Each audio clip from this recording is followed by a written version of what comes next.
এবার বোলপুর লোকসভা কেন্দ্রে বিজেপি প্রার্থী প্রিয়া সাহার হয়ে প্রচারে নামলেন সন্দেশখালীর মহিলারা।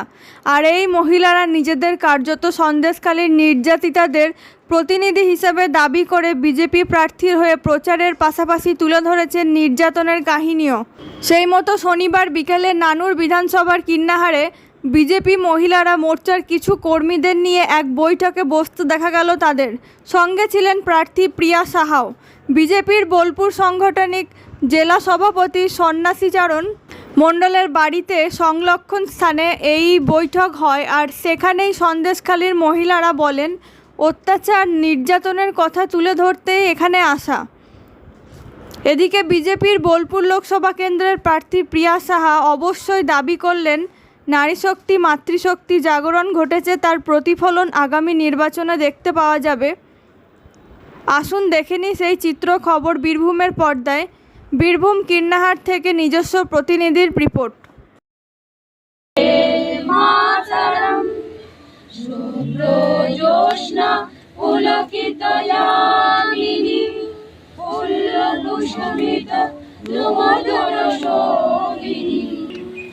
বন্দে মাতরম বন্দে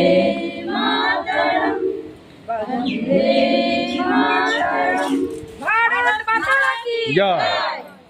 নারী শক্তি জিন্দাবাদ।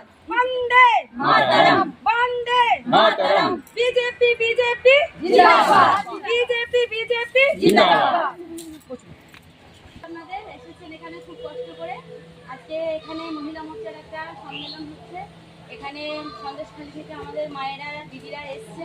কষ্ট সবাই আসতে পারেনি, কিছু জনের শরীর অসুস্থ হয়ে গেছে, তো তারা পরে বেরোতে আসবে। সবাই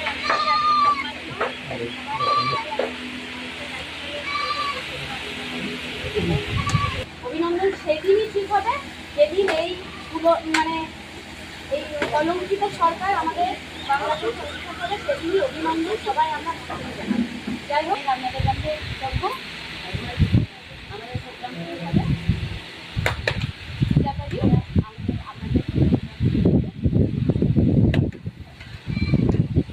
গেটটা দাদা একটু বন্ধ করে দেওয়া যাবে? গেটটা বন্ধ করে দিতে পারি।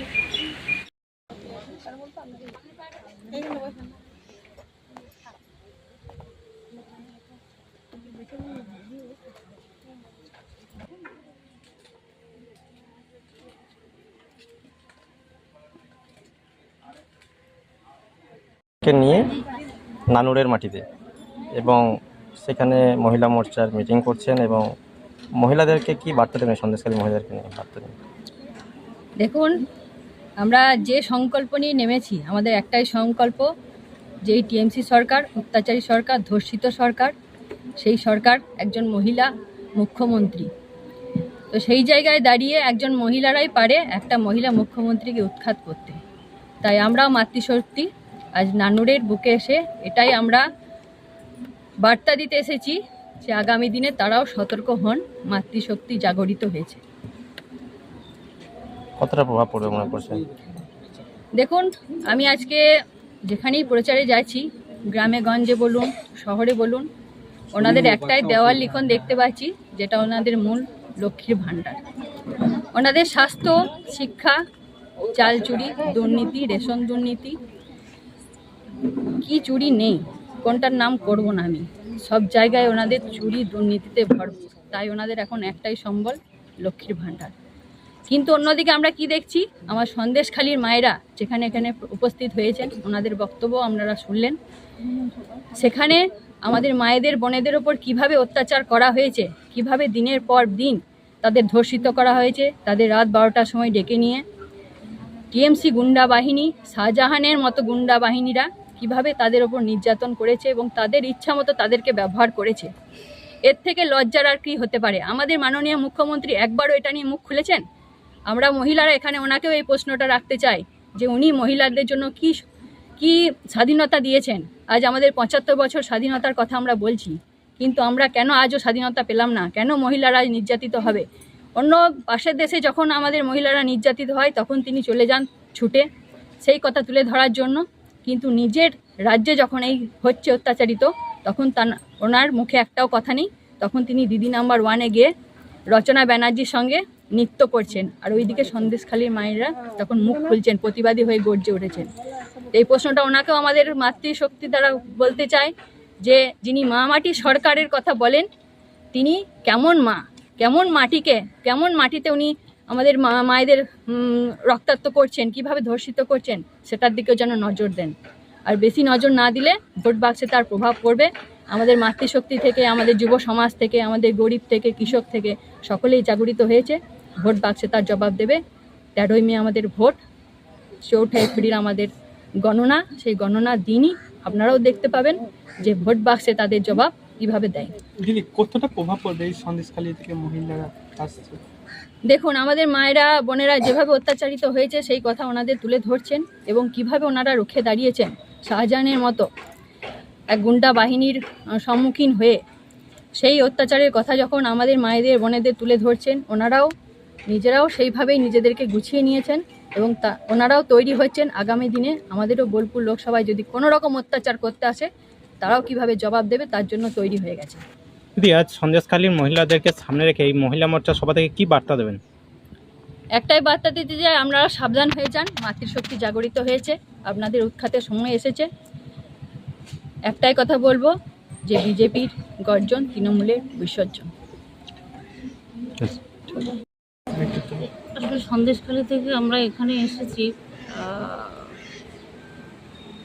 আমাদের সন্দেশখালীর উপর যে অত্যাচার হয়েছে, নারী নির্যাতন হয়েছে, সেই কথাটা তুলে ধরার জন্য আমাদের বোলপুরে আসা। এটাই হচ্ছে এই কারণের জন্যই আমাদের বোলপুরে আসা এবং প্রত্যেক মায়েদের কাছে জানানোর জন্য আমাদের বোলপুরে আসা এবং সেই সঙ্গে সঙ্গে প্রিয়াদির সঙ্গে যাতে এই মায়েরা সাথ দেবে তার জন্যই আমাদের বোলপুরে আসা। মানে আপনাদের সাথে সন্দেশখালীতে যে সমস্ত ঘটনা ঘটেছে সেগুলো কি এই মহিলাদের সামনে তুলে ধরবেন? একদম অবশ্যই তুলে ধরবেন। এবং আপনার এলাকার সন্দেশখালী মানে আপনার দলের অভিযোগের ভিত্তিতে যে সন্দেশখালী শাহজাহান এবং বীরভূমের এক কথা মানে দুর্দান্ত নেতা অনুব্রত মণ্ডল, কি পার্থক্য বুঝছেন দুজনের মধ্যে? আসলে একটা কথা বলি, যখনই ইলেকশন আসতো অনুব্রতর গড়ে উনি বলতেন যে ভোটের পরে নুপুলদানা দেওয়া হবে এবং গুড় বাতাসা শুটিয়ে লাল করে দেওয়া হবে। তো সেই জায়গায় তিনি এখন তিহার জেলে। আর শাহজাহান যে নারী নির্যাতন করেছেন তিনিও জেলে, উনিও যে তিহারে যাবেন। তো ওনাদের প্রসঙ্গে আমি কোনো মন্তব্য করতে চাই না। সময়ের সঙ্গে সঙ্গে মানে সাধারণ মানুষ সেটা বুঝতে পারবে এবং সামনে লোকসভা নির্বাচনে ইভিএমে তার জবাব দিয়ে দেবে। বোলপুর লোকসভা নির্বাচন কমিশন।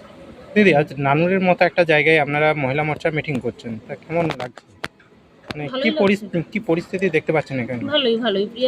প্রিয়াদি বা প্রিয়া সাহা ইনি এখানে জিতে যাবেন। মানে যেহেতু নানুর একটা তৃণমূলের গড় বলে পরিচিত। তৃণমূলের গড় বলতে এটা তো মাননীয় মুখ্যমন্ত্রী, এটা তো সম্পূর্ণ মুসলিম ভাই বোনদেরকে আমাদের থেকে মানে এই ভারতীয় জনতা পার্টির থেকে সরিয়ে রেখেছে, বা উনি আমাদের সঙ্গে সবসময় হিন্দু মুসলিমদের মধ্যে একটা বিভেদ তৈরি করার চেষ্টা করছে মাননীয় মুখ্যমন্ত্রী। দিদি, আপনারা যে এই বোলপুরে যে মানে প্রচারটা করবেন বা আপনাদের সাথে অভিজ্ঞতা যে শেয়ার করবেন, সেগুলো কি ভোটে কোনো প্রভাব পড়বে বিরোধী? একদম।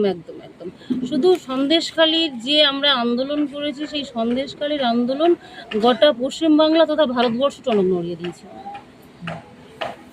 আপনারা কি এই নির্বাচনের দিন পর্যন্ত থাকবেন এই বীরভূমে? না, আমাদের কার্যকলাপ শেষ হলে আমরা বাড়িতে ফিরে যাব।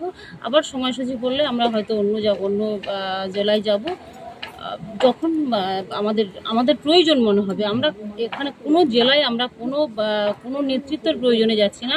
আমরা আমাদের প্রয়োজন মতো আমরা বিভিন্ন জেলায় যাচ্ছি, কারণ আমরা এই সরকারকে উৎখাত করেই দেখব এবং এই সরকার যতদিন পর্যন্ত উৎখাত না হবে আমরা সন্দেশখালীর মা বোনেরা থেমে থাকবো না। এই বলে আমি আমার বক্তব্য শেষ করছি। আপনার নাম? মৌমিতা মণ্ডল।